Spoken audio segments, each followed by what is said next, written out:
Welcome to you all. My name is Paul Copperman, and in a few minutes I'll have the honor of introducing the Mayor of Corvallis, Biff Traber, who will read a proclamation designating this as a week of remembrance of the Holocaust in Corvallis.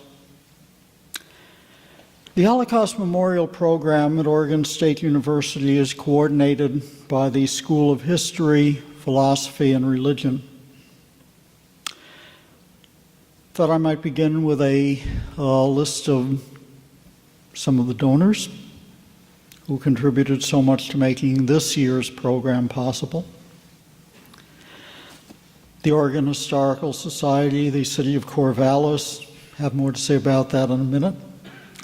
BADOM, the OSU College of Liberal Arts, the School of Arts and Communications, the Provost's Fund for Excellence, the Center for the Humanities at OSU, the OSU Office of Student Affairs, and student groups like Pan-Hellenic, the Interfraternity Council, the Residence Hall Association, and last but absolutely not least, by many private donors, some of whom have been making donations to our program annually for 20 years or more.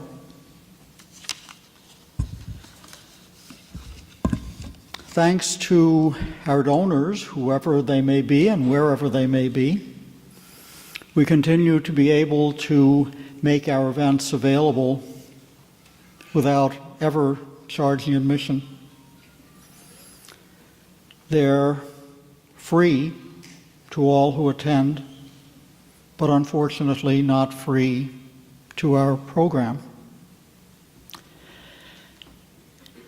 If, perhaps you made out your taxes last weekend and you're getting a nice rebate and you're feeling flush or whatever, if you would like to make a contribution, like to make a donation, we would certainly welcome that. And at the end of the program, when you leave, there will be a place where you can pick up a donor card and an envelope, and if you'd like to leave something, that would be just fine. And if you don't want to leave it, that would be fine too. I merely mention this as an opportunity. And we would thank you for that, but in any case, we thank you for your presence here. I noted that the City of Corvallis is a donor to our program. In fact, it's a major donor and has been now for many years. And I think that this is symbolically significant because really from the very inception of our program, and this program goes back to the establishment of the Holocaust Memorial Committee, which was established out of the Provost's office at OSU in January 1987. And we put on our first program that April, meaning that this is the 32nd program, annual program, Holocaust Memorial Week. From the beginning, our program has had a town and gown mentality. We always try to do things that, of course, appeal to and have an audience at Oregon State itself, our campus community. But we also try to take into account the wider community. We regularly try to organize events at our local schools. I'm proud to say that Henry Friedman, who's going to be speaking here later this evening, spoke this morning at Sheldon Middle School, was largely attended then too. We try to do things. We organize events in the schools, and We try to have events that are off campus too. Last evening, we sponsored the staging of a play at the First Methodist Church. So although this is called the OSU Holocaust Memorial Program, we really try to have events off campus and to involve a broader community. School children in our town, in surrounding towns, people from here, from Albany, from Lebanon, from Monmouth, from the Mid-Willamette Valley and beyond. So it's natural that we should have and should very much value the city of Corvallis as one of our primary sponsors.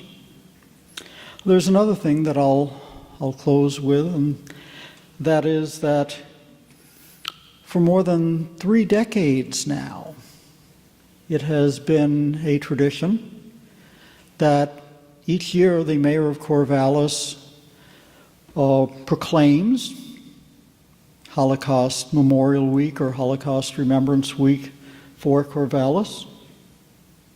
When circumstances have permitted, the mayors have done this publicly at a Holocaust Memorial Week event. In any case, there are the proclamations every year.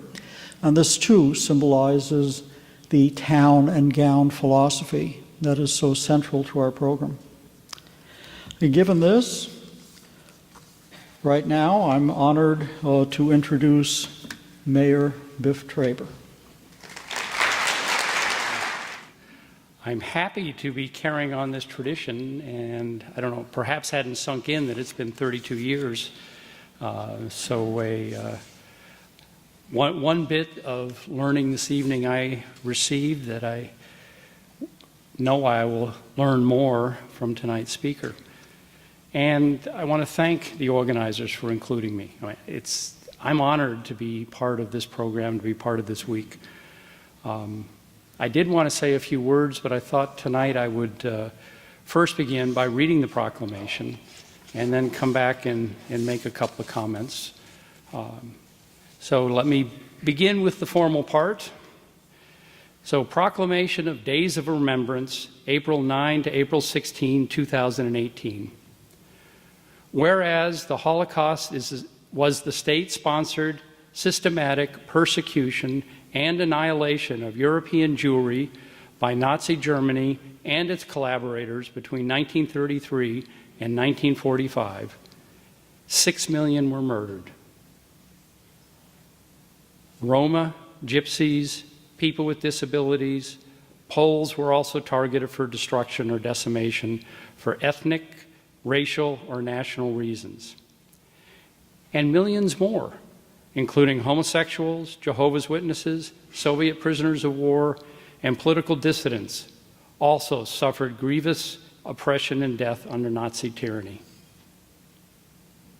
And whereas the history of the Holocaust offers an opportunity to reflect on the moral responsibilities of individuals, societies, and governments, and whereas we, the people of the city of Corvallis, should always remember the terrible events of the Holocaust and remain vigilant against hatred, persecution, and tyranny,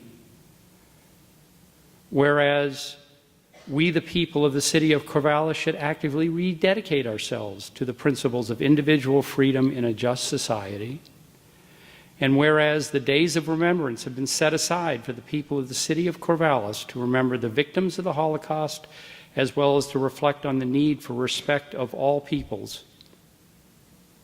And whereas, pursuant to an act of Congress, Public Law 96-388, October 7, 1980, the United States Holocaust Memorial Council designates the days of remembrance of the victims of the Holocaust to be April 9 through April 16, 2018, including the Day of Remembrance known as Yom HaShoah, April 12, 2018. Now therefore, I, Biff Traber, Mayor of Corvallis, do hereby proclaim the week of April 9 through April 16, 2018 as Days of Remembrance in memory of the victims of the Holocaust and in honor of the survivors. as well as the rescuers and liberators. I also proclaim the days of April 9 through April 16, 2018 to be Holocaust Memorial Week, a time for our community to reflect on genocides past and present and what can be done to reduce the threat of genocide in the future. We as citizens of the city of Corvallis should work to promote human dignity and confront hate whenever and wherever it occurs. And this will be signed by me today. So as I said, some follow-up remarks. I just wanted to point out again some parallels. The proclamation's words and what we've expressed as our community values. So in the proclamation, we had words like being vigilant against hatred, rededicating ourselves to the principles of individual freedom, respect of all peoples, and confronting hate. These same concepts and words are a key part of our city charter, essentially our city's constitution. In that charter, we speak about responsibility to all people, a community that honors diversity, and a community that aspires to be free of prejudice, bigotry, and hate. These are values of Corvallis. These are values that we take seriously, I take seriously. They are also aspirational values or goals. We aren't there 100% yet. There is still hate, as we've seen in the news in recent months.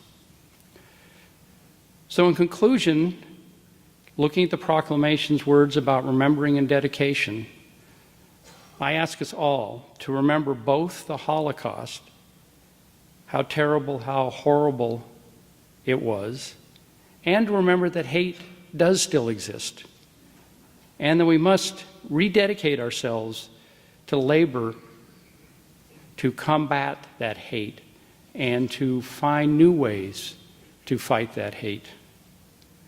And with that, we can get to those values of Corvallis. Thank you. But before I introduce Rob Kirby, who in turn will be introducing Henry Friedman, I'd like to just note kind of a sad event. An Auschwitz survivor whose name may be known to some of you passed away a few days ago. Her name is Miriam Greenstein, and she lived up in Portland. And for many years, she told her story, including down here in Corvallis. For years, she and her friend Kjella Krishek drove down to Corvallis every year during Holocaust Memorial Week to speak in schools here in town, and also in Albany, and also in Lebanon, and just around this area, and tell their stories. And now, well, Kjella died a few years ago, Miriam died last week, and it should remind us of just how precious it is to have the opportunity to hear a Holocaust survivor and to hear stories that encourage us to ponder and to dig deep in ourselves, in the communities around us, in understanding or trying to understand why it is people hate. The stories ultimately are, the Holocaust was moved by hatred. So were other genocides. So are the other human rights abuses that go on and on and on. And what can be done about them? And Mayor Traber, of course, encourages us to be vigilant and vigilant about hatred, and also to ponder it. And the Holocaust and the stories told by Holocaust survivors are so fundamental in driving us to think deeply. With that said, allow me to introduce Rob Kirby, who in turn will be introducing Henry Friedman. Thank you.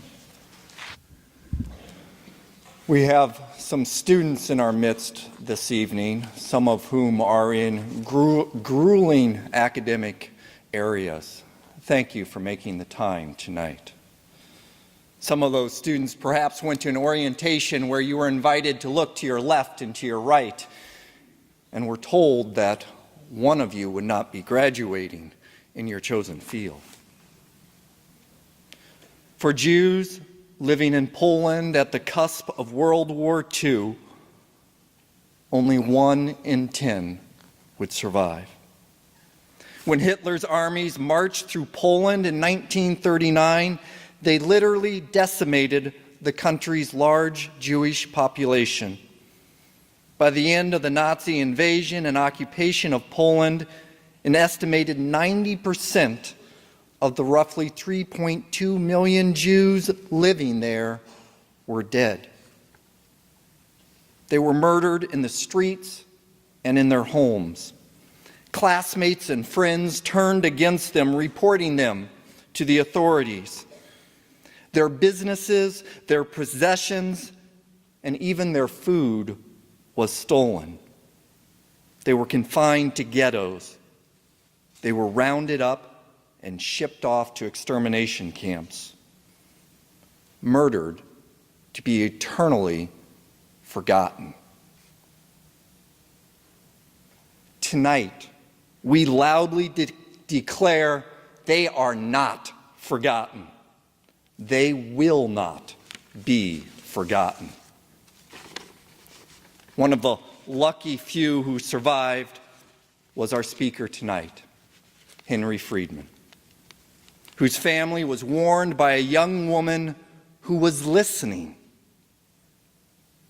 His family was hidden in the hayloft by neighbors who defied the authorities. He survived not only the persecution, but the consuming hunger, isolation, immobility, doubt, and a lost adolescence. After 18 months, the town where they had been hiding was liberated by the Russians, and after spending 4 years in a displaced persons camp, a refugee camp, the family was allowed to immigrate to the United States.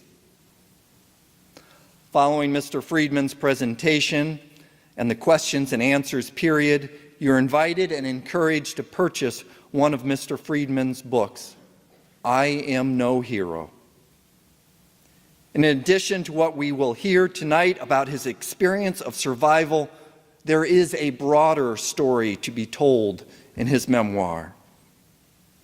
It tells the story of his life and his world as it expanded from an unimaginably cramped nook in the corner of a Polish hayloft to wheeling and dealings in the alleys of the displaced persons camp, to the streets of Seattle, to the foxholes in Korea, to a successful business, and ultimately to becoming a husband and a family man. A presenter who is asked to speak quite literally across the world, and even now as he is in his 9th decade, he still speaks regularly. It tells a story of his material situation as it grew from stealing bits of bread from his famished brother to buying and selling on the black markets in post-war Europe, to owning his own business and hiring his employees, to giving back financially to organizations, and ultimately helping fundraise for many others. We hear his story tonight not because he is a perfect hero, but because he is very human, an imperfect hero. We hear his story tonight not because it is easy for him to tell, but because it is hard for us to hear. Like many survivors, Henry has found it very difficult to confront his past. He's obligated to bear witness. We are obligated to hear and also bear witness. He speaks to thousands of school children throughout the Pacific Northwest.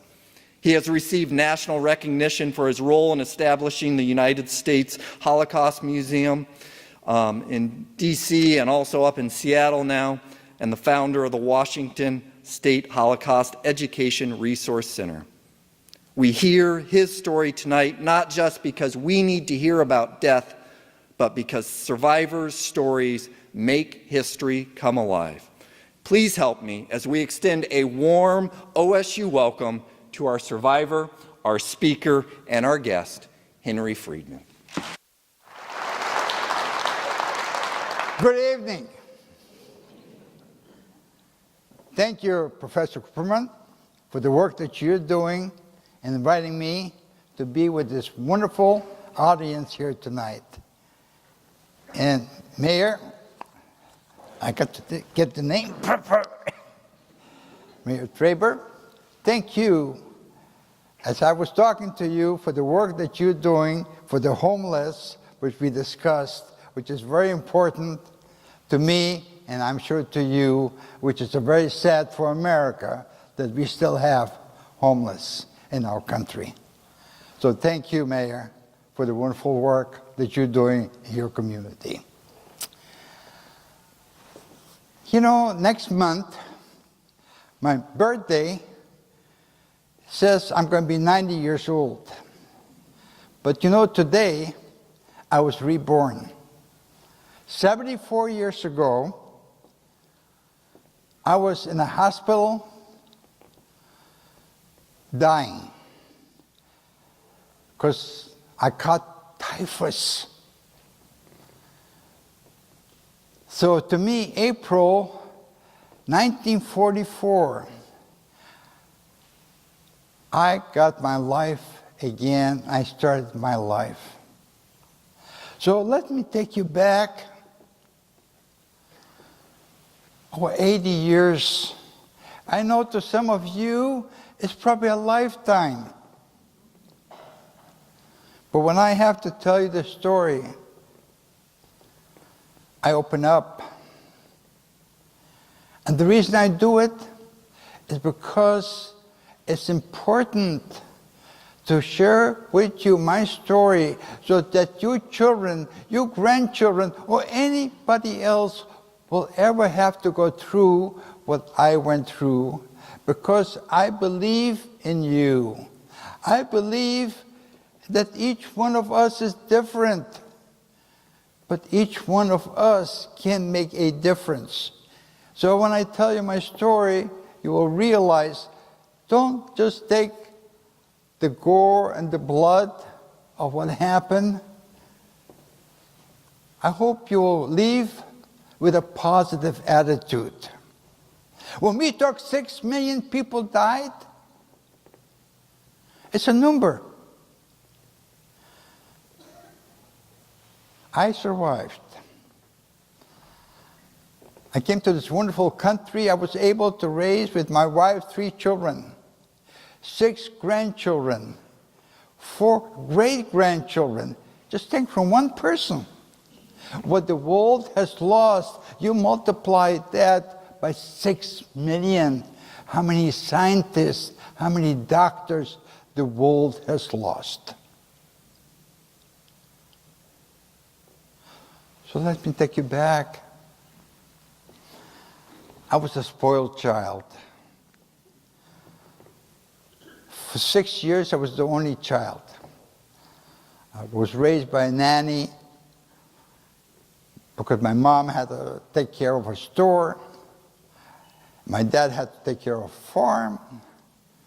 I couldn't even speak Jewish. Usually, it is practiced with Jewish kids when they were growing up. The first language they learned was Jewish. But with the nanny, I only could speak Polish until I was 4 years old. I used to watch the Polish army parade through my city. They had beautiful horses. And I was visualizing myself, one day I will join the Polish army and be leading the parade through my city. And if things didn't work out, I was going to become a lawyer. because I had some uncles in that profession. But September 1939, my dreams were shattered. Nazi Germany attacked Poland. Better get my little gadget. Oops. I come from a city called Brody. This is a map of Poland, 1939. I was woken up because the earth was shaking. Nazi Germany was bombing my city of Brody. My father took us down to a basement where we kept coals for heating. And it had a terrible smell, had that burnt type smell. I wasn't afraid that a bomb may fall because I had so much faith in my parents that they wouldn't let anything happen to me. I was really restless. I wanted to be the outside to see what was going on. And finally, when daylight came and the bombs started falling, and I went outside, and right across the street, I saw a horse laying down. It had either a bullet or shrapnel in his stomach. It was kind of bubbling. And I was just mesmerized by that sight because the horse had his eyes wide open. He looked at me. And I remember my mom came over, put her hand over my eyes, and pulled me away.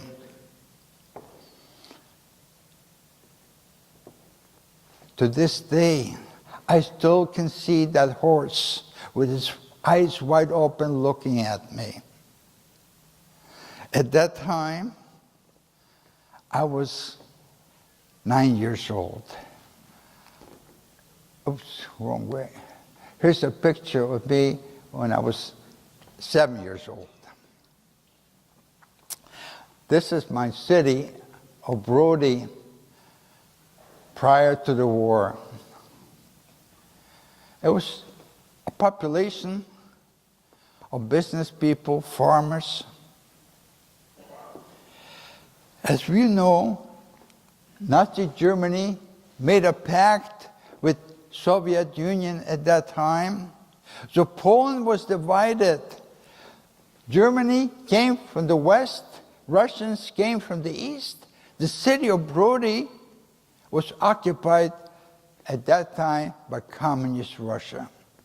Now, under communism, you could not own any private enterprise. We had a textile store in the city of Brody, and that was taken over by the communists and made into a cooperative. But we had a farm outside the city of Brody in Sukhovola. My father took the family out to the farm. My life did not change that much on the farm because I was a good student. Things came easy.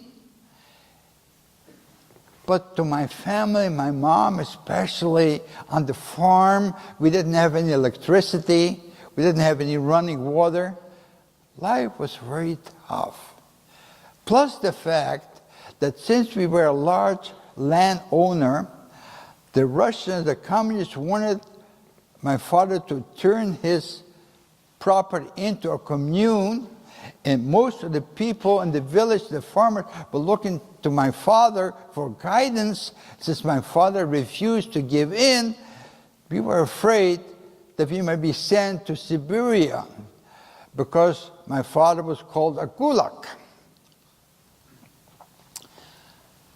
However, I was treated very well in school. I received a special diploma. It was about this size. It had a huge picture of Lenin. Now, Lenin to communism was like a god, was like a father. So we were told in school to emulate anything about Lenin. But when I brought this diploma, which is called Otlichnik, this is a student above A, my father looked at Lenin. He was about to let me hang that picture because to him, Lenin was a thief, etc., etc. But I was going to have a debate with my teachers about Lenin when school started. But in June 1941, my life was shattered again. Nazi Germany invaded the Soviet Union when in a short time, Nazi Germany occupied the city of Brody.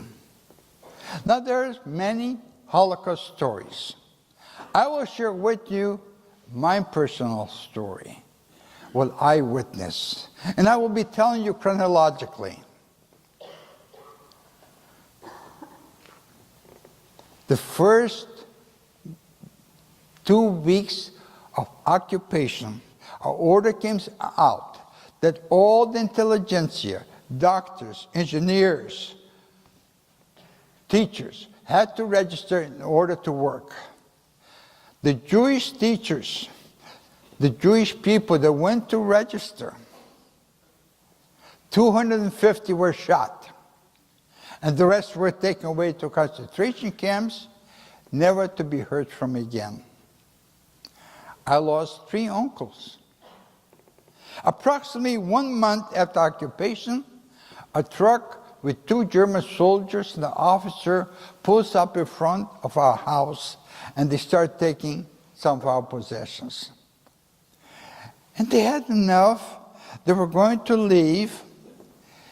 And we had a porch outside our house, and my mom was standing in this position crying, and the officer, as he was about to turn, noticed a wedding ring on my mom's finger. He comes after her, she doesn't know what. She runs into the house, and I follow, and I notice he's trying to take the wedding ring of my mom's finger where she's crying. So I jumped between the officers, tried to push him away, and he slapped me in the face, knocked me to the ground. But I remember my father used to have a pistol before the war, and he kept it up near a bed, but up in our closet. So I jumped on the bed, looked for that pistol. Luckily for me, I didn't find it because I wouldn't be here to tell you my story. Approximately a month after occupation, an order comes out. The Jewish people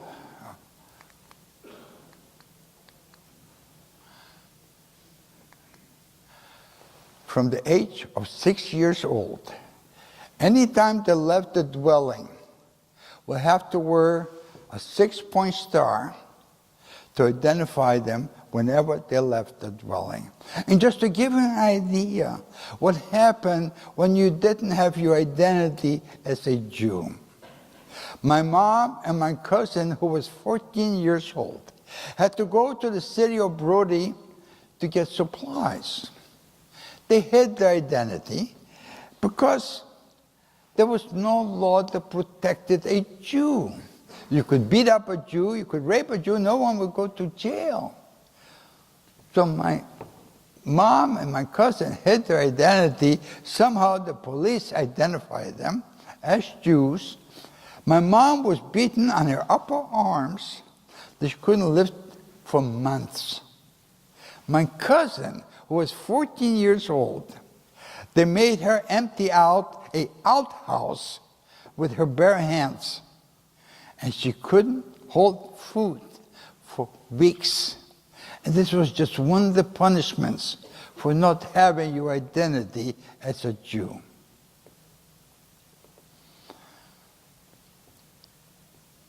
I don't know how many, I'm sure quite a few have seen the movie Schindler's List. And whatever it's worth it, I want to tell you, the portrayal of the Action in Krakow is the most realistic picture what really happened. Our Action in Brody takes place in November of 1941. About 3,000 Jewish people, men, women, children, are taken away to concentration camps. In February 1942, a young Christian girl, her name is Julia Symchuck. And this picture, she's 22 years old. But at that time, she was 17 years old. She works in a police station as a maid. She overhears a conversation between the Gestapo, which was the German secret police, and the Ukraine police, that they're about to pick up my dad and my mom's brother to take into a concentration camp. She runs through deep snow to warn my father to run for his life. And because of this young Christian girl risking her life, I'm alive today. Yes, one person can make a difference. In May of 1942, an order comes out that Jewish people that are living all over the city of Brody will have to move in within a few blocks of the city. People living outside the city of Brody, smaller communities, villages, all will have to move in to the ghetto of Brody. And my father said, once they have us behind barbed wire, it's going to be very difficult for us to get out. He said, we must do everything possible to stay outside the ghetto. By that time, the Germans sent a gentleman from Silesia. He was half Polish, half German, to run our farm. So we worked for him. And I don't know how many of you are farmers here, but you know, when you plant in this partial land, say potatoes, you have to give the land a rest, put a different crop, because potatoes take a lot out of the soil. So my father went to the German and said, look, I know what to plant in this partial land. Why don't you let us help you with the harvesting and planting? There will be plenty of time for us to go into the ghetto. He thought it was a good idea. He went to the Gestapo and got a special permission to stay outside the ghetto. And as far as I know, Jewish doctors were also permitted to stay outside the ghetto. Otherwise, you know, once you were in the ghetto, you were like in a prison. I remember October 1942. Myself and my father came home from the field. He was called in to the manager, and when he came out, I could tell that he had sad news. He said, tomorrow, the police are coming to escort us into the ghetto. But you see, between May and October, I gave my father time to prepare hideaway places for us. My father found a lady who took him in into this barn. You see on the left side, there's the chicken coop. She gave him space in this barn without telling her husband or her two teenage sons that she was taking in my father. Myself, my mom, a Jewish teacher that came to live with us right after Nazi German occupation, because Jews could not go to school, Jews could not teach. My father didn't want me and my brother to fall too far behind in our education. He asked the Jewish teacher to come to live with us. So when time came to go into hiding, she was part of our family. And just so I do not forget to tell you, she was the only one person in her total family that survived the Holocaust. Everyone in her family was killed. I will stop for a minute. I need two young gentlemen to come forward for my exhibit. I would like two young ladies to come forward for my exhibit here. I need some volunteers, real fast. Okay. If you can read, this is my mom, my younger brother, the teacher, and I'm right over here.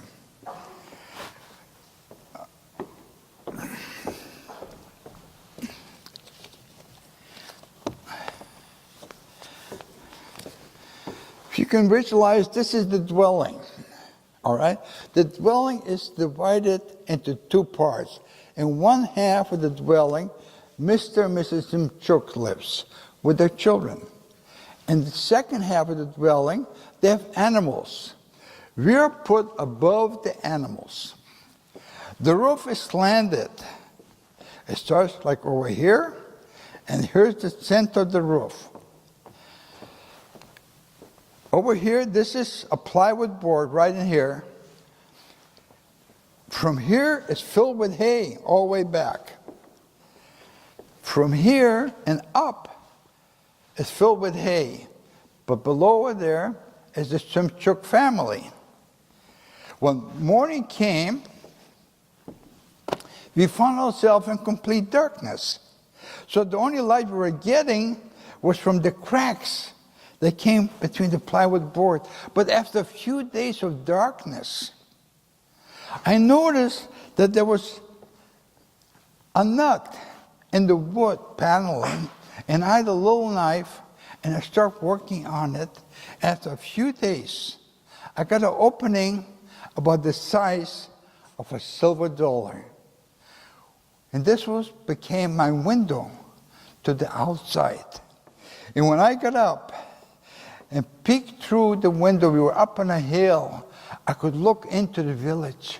I saw boys playing football, screaming, laughing. Here I was, 14 years old, strong as a horse, because plenty of food on the farm, stuck with 2 females and a kid brother. Let me tell you, I wasn't a happy camper. And all I could do in this spot is either lay or sit up. There was not enough room for me to stand up. And all we could do is whisper, and only whisper at certain times. Little did I know at that time that I will have to spend 18 months in this spot.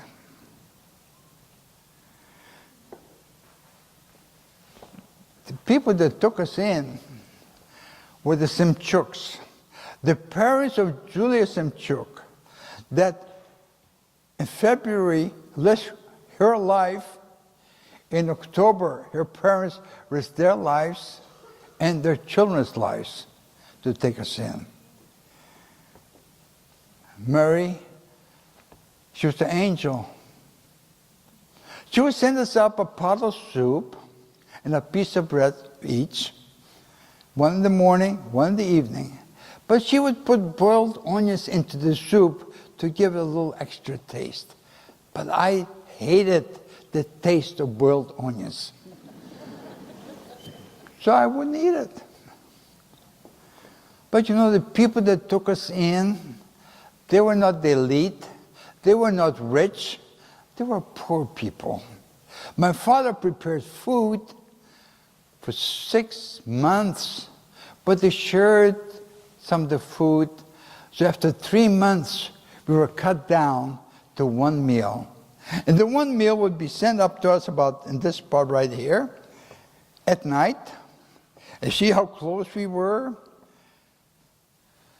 We would put it between our bodies to keep the soup warm so we could eat it the next day.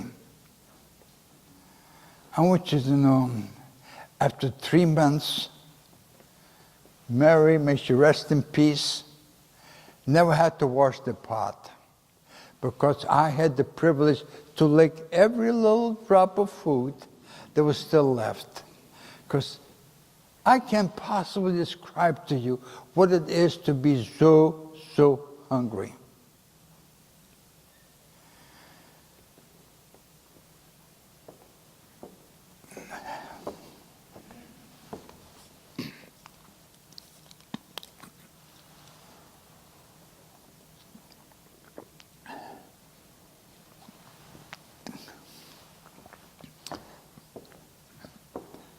My younger brother, it was boredom.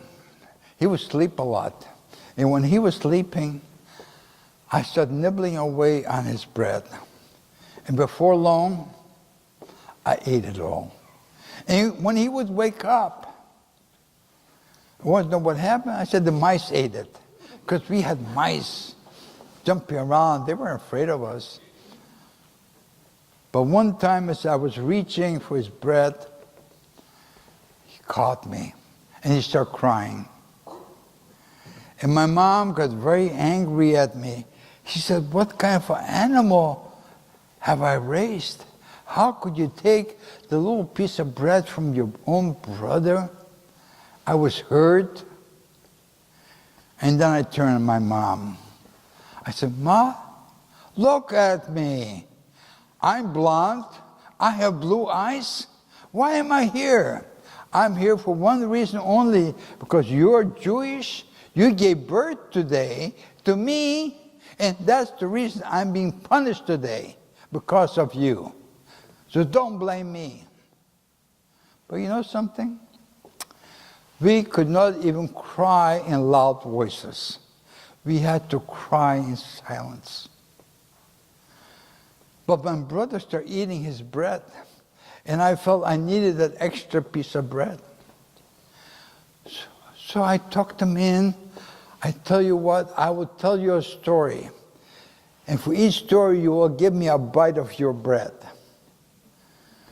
So he would stick the bread between his little fingers, and I would bite in so I could get just a little extra crumb of his bread. This is how desperate we were. I have to share with you the most painful part of the story, that for many, many years, I blocked it out of my mind.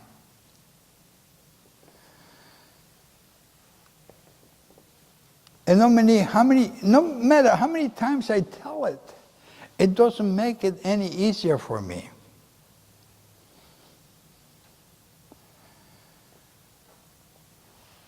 When we went into hiding, my mom was pregnant. We didn't know how long we were going to be there. As I told you, my father prepared food for 6 months. We were longer than we expected to be there. And there was time to give a birth to a child. We had a vote. But that time we were infested with lice and fleas. We were starving. We were living from hour to hour in fear that this could be our last hour. But when the question came up to me what to do about the baby, I didn't want to die. I wanted to live. And the baby would endanger my survival.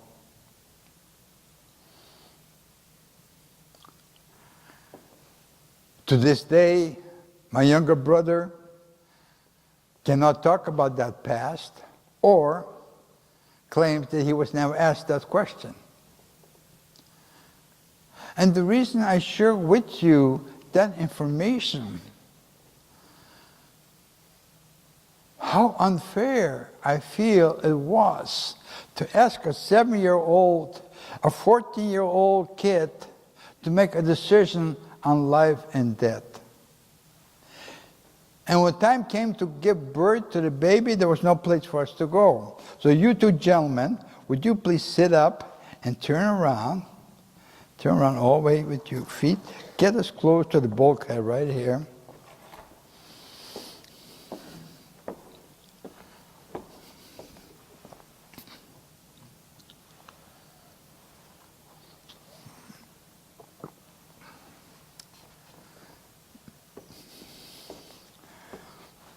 While the teacher was performing, helping my mom with the miracle of giving birth, the next second, she committed murder. That baby was a girl. See, I will never know what it would have been like to have a sister.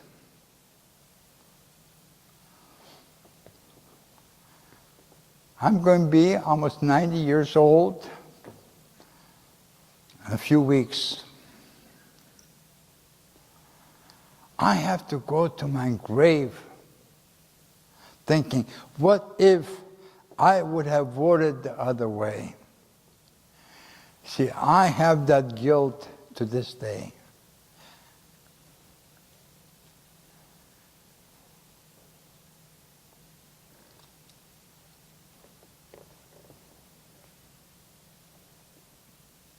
Some of you may know that this is the 75th anniversary of the Warsaw Ghetto uprising, where the Jews fought a losing battle. It was in April, it was this time of the year. But the order came out that all the ghettos that are still in existence had to be liquidated, and the Brody ghetto was no exception.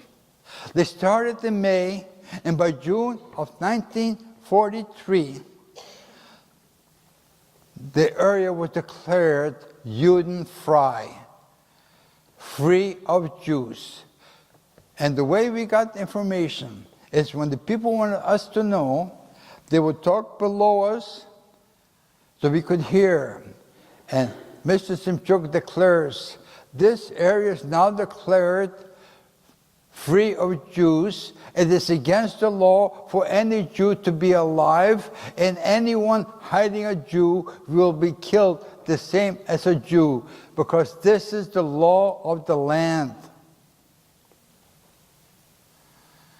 In September 1943, a young Jewish couple with an 8-year-old daughter are found hiding in the forest, and they're brought into our village. About 500 people in the village, including Mr. and Mrs. Symchuck, went to watch an execution, what would happen to anyone that was hiding a Jew. And I don't want to go into the blood and gore, but the 8-year-old girl, daughter, was killed last. And when Mr. and Mrs. Symchuck came home, he was very upset what he saw. And there's two ways we used to hear what was going on. When the people wanted us to know, they would talk below us, or I could sneak in very close to our quarters and listen in what they had to say. Otherwise, sometimes we would pick up news because we were near a street where people were talking. And I heard the following conversation. Enough, enough, enough. We have now risked our lives for 11 months. There's no sign of a liberation army. I'm sorry that I got us into this mess, but I don't want you to die the way those Jews died today. And the only way out of this mess, we will have to poison them. And when I heard that, I crawled back and told my mom what I heard. Said, we got to leave the place immediately. So we went to my father's place. My father's place was about half the size. All we could do is sit like this, the five of us. He was getting one meal. He wouldn't tell the lady that there were 4 more bodies endangering her family. We shared the food for 2 days, which wasn't very much. And my father says, we cannot survive this way. You 2 women will have to go back to Symchuck since you have Aryan papers, because women could get away with false documentation. Jewish males couldn't do it because they were circumcised. I explained to the Symchuck that you're not endangering them with your documentation. They went, we didn't hear anything. Almost. And about 10 days later, my father wakes me and my brother up. He said, they must have seen you coming here. They're going to be torturing us to tell where your mom and Clara is. Here's my razor knife. Let's cut our throats. At least this way, your mom and Clara will survive. And my younger brother started crying. He said, I don't want to die this way. I have never even been in a fight with anyone. Why would anyone want to kill me? He said, besides, before they kill me, they will give me some food so I won't have to die so hungry. But the young man that was leading the group to kill us, he was the nephew of the lady that took my father in. He could never assume that his aunt would be hiding a Jew.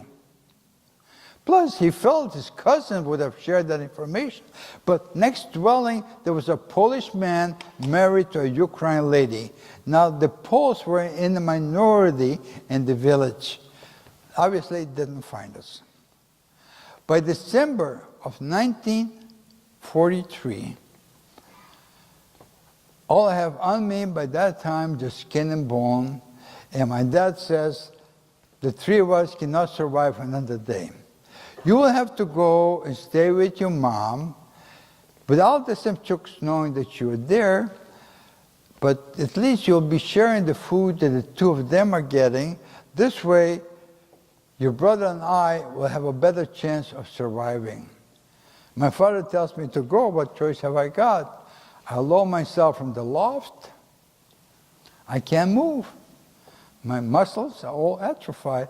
I said, Dad, I can't move. Well, my father picked me up. I didn't weigh much. He took me to my mom's place, dropped me out there, went back. February 1944. We could hear the front line nearing. We could hear explosions in the distance. The Germans were raiding villages so they wouldn't leave any supplies for the Russian army. Our people found out that our village will be raided. They took some of the possession with the other farmers and went to the forest without telling us.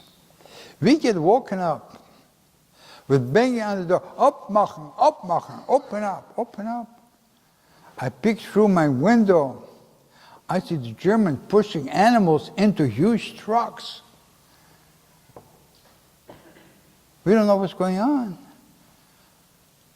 Another group bangs again on the door, opmachen, opmachen. And they walk away again. Maybe an hour later, I don't remember. But we hear footsteps coming again.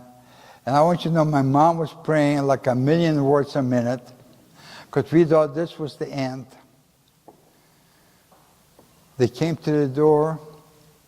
I said, somebody important may be living here. Let's leave this building alone. Call it a miracle? I don't know. March 14, 1944. Shells are flying over our dwelling, and it's like music to our ears. I peek through my window. I see Russians chasing Germans. For 2 days, we're not getting any food because Germans are all over the farm. They can't get to us. Meanwhile, they have a field kitchen right in the yard where we can smell the cooking when we're starving. Finally, night fell, and Mary brought us some cooking from the kitchen that the Germans left behind, and which was goulash. Goulash is a Hungarian stew, but very highly seasoned. And we haven't had meat for months, and went down beautiful, but afterwards we were thirsty. I can't explain to you what it is to be so thirsty that your tongue is almost sticking out, but we had no water. And then we heard German voices coming from below us. We said, oh my God, tomorrow the Germans are going to be back. They're going to be searching every dwelling. Why didn't we lower ourselves, identified ourselves? This was the longest night in my life because I thought this was my last night. And finally daylight came, and you know something? We're still sitting up there, like numb. And Mary started yelling, please come down. Because the German voices that we heard were two German soldiers hiding below us in a barn. And they were found by the Russians, and they were accusing Ivan of hiding. This is a war zone. So when we came, lowered ourselves, and they took one look at us, they couldn't believe what they saw.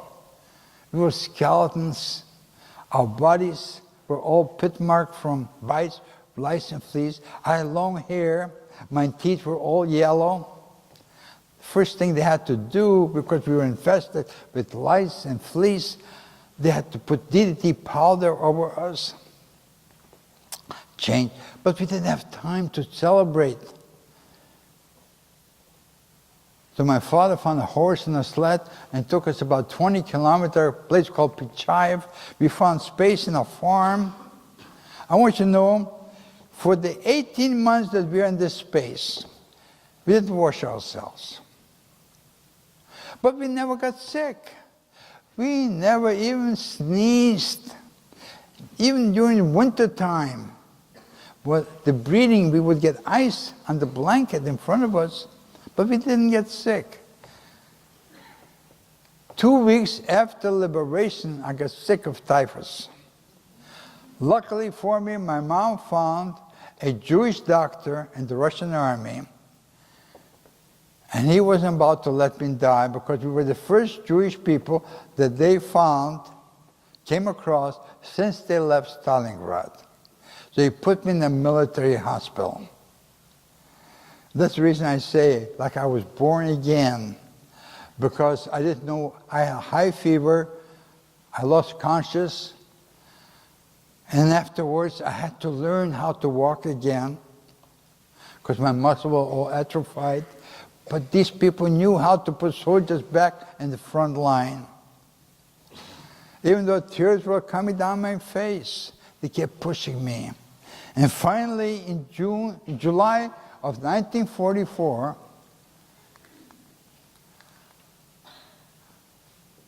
when we were liberated by the Russian army, when I came back to the city of Brody, this is the way the synagogue looked before the war.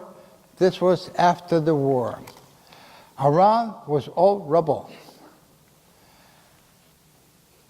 And from a population of 10,000 Jewish people that lived in the city of Brody, we were 88 of us that survived.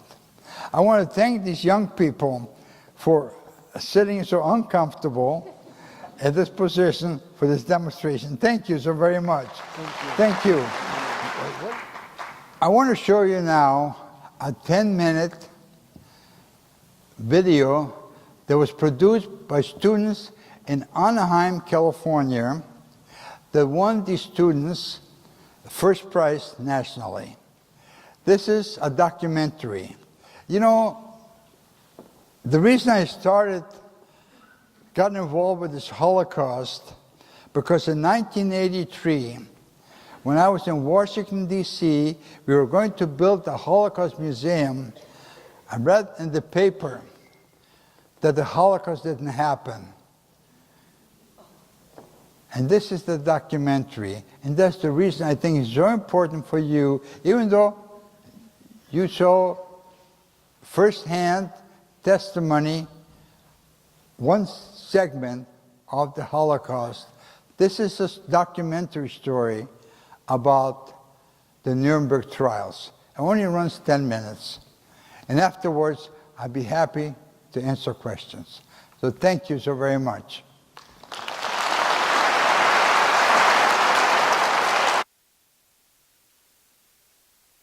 It is a frontier in the development of international law.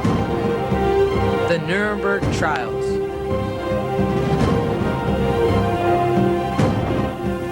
As the world was engulfed in the Second Global War of the 20th century, Hitler oversaw the systematic genocide of millions of innocent civilians.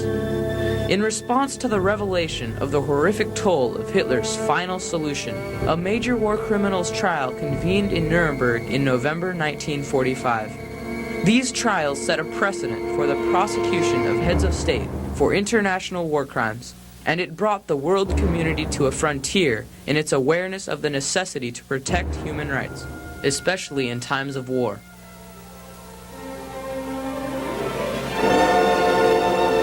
Codes of war date back to the Indian Code of Manu in 500 BC, which recommended humane treatment of combatants and non-combatants.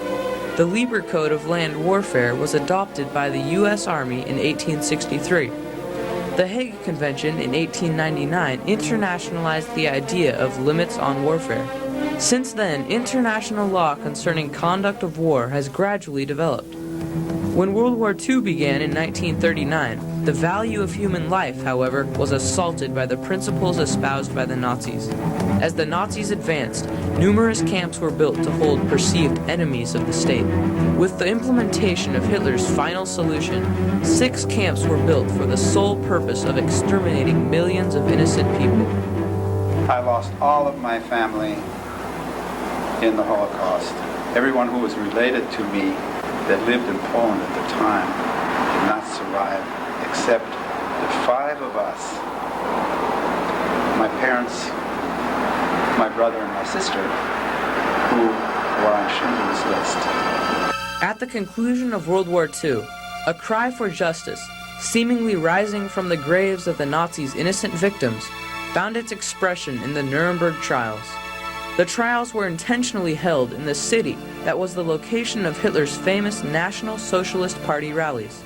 The legal basis for the trials was set forth in the London Charter of 1945, which authorized the prosecution of 4 categories of crimes: crimes against peace, crimes against humanity, war crimes, and conspiracy to wage aggressive war.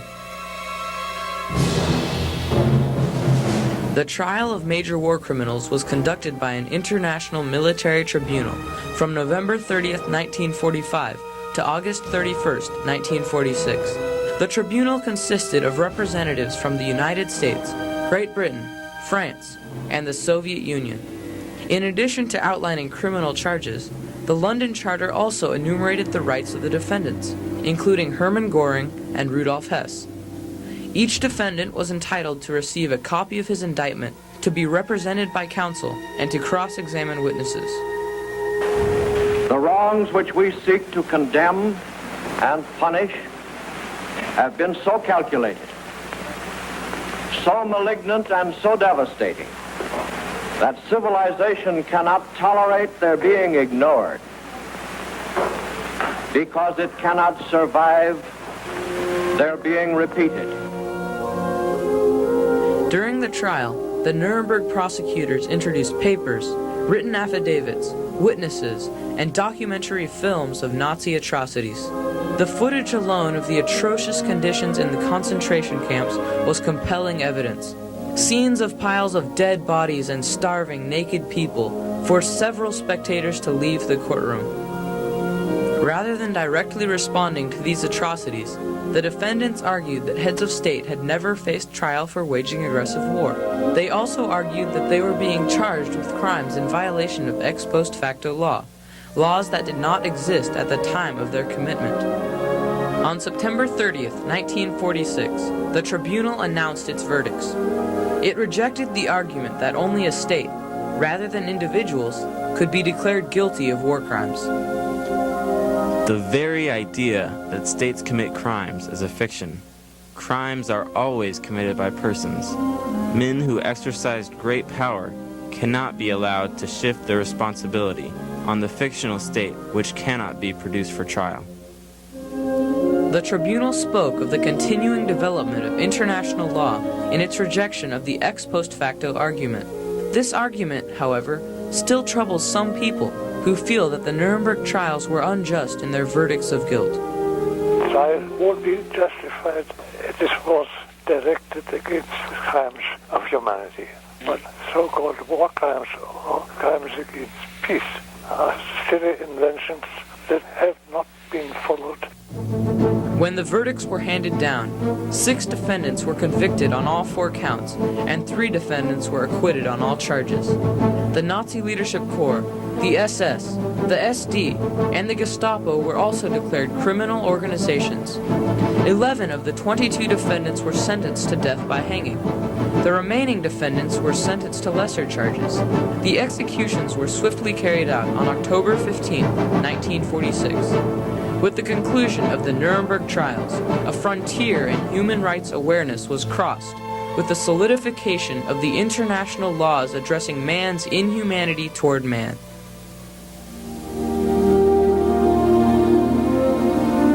The atrocities of the Nazis will be remembered for years to come, and their impact continues to shape our laws. In the years following the Nuremberg trials, many nations have ratified treaties to prosecute those who violate human rights in the course of war, including the Genocide Convention of 1948 and the Universal Declaration of Human Rights on December 10, 1948. Robert Jackson, the chief Nuremberg prosecutor for the United States, said, "We must never forget that the record on which we judge these defendants today is the record on which history will judge us tomorrow."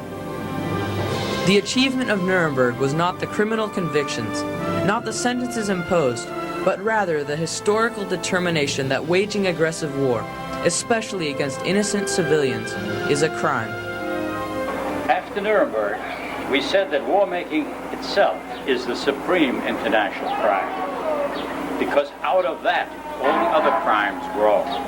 The genocide, the mass rapes, the killings. We tried at that time to outlaw war making itself. We were trying to build a new legal regime in order to enable people all over the world to live in peace. The Nuremberg trials also established the precedent that heads of state are not immune to international laws on human rights. Nuremberg was new in that for the first time these rules were applied not to those enlisted men and junior officers who, so to speak, actually pulled the trigger, but the notion that the person who was given the order, those in command who were responsible for the conditions that led to the violations of laws of war, were held responsible.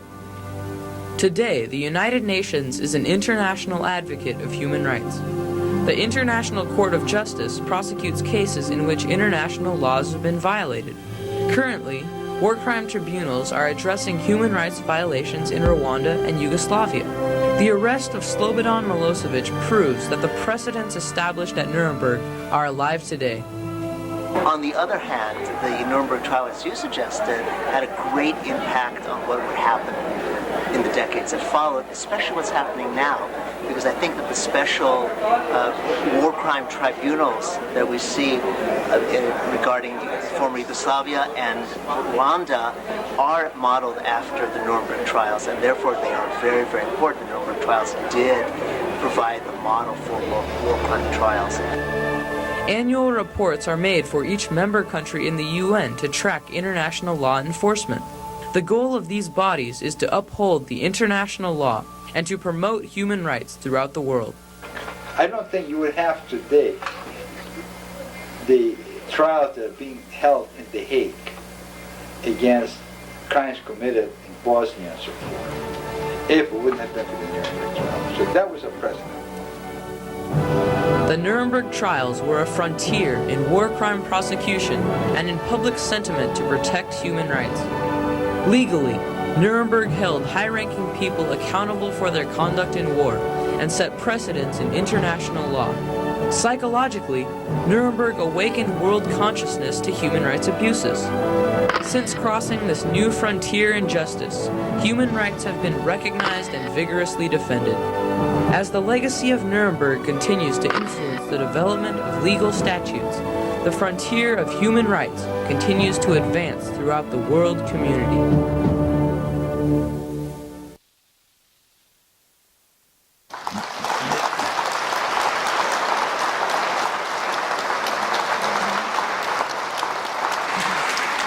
Thank you. Didn't they do a great job, these students? Thank you.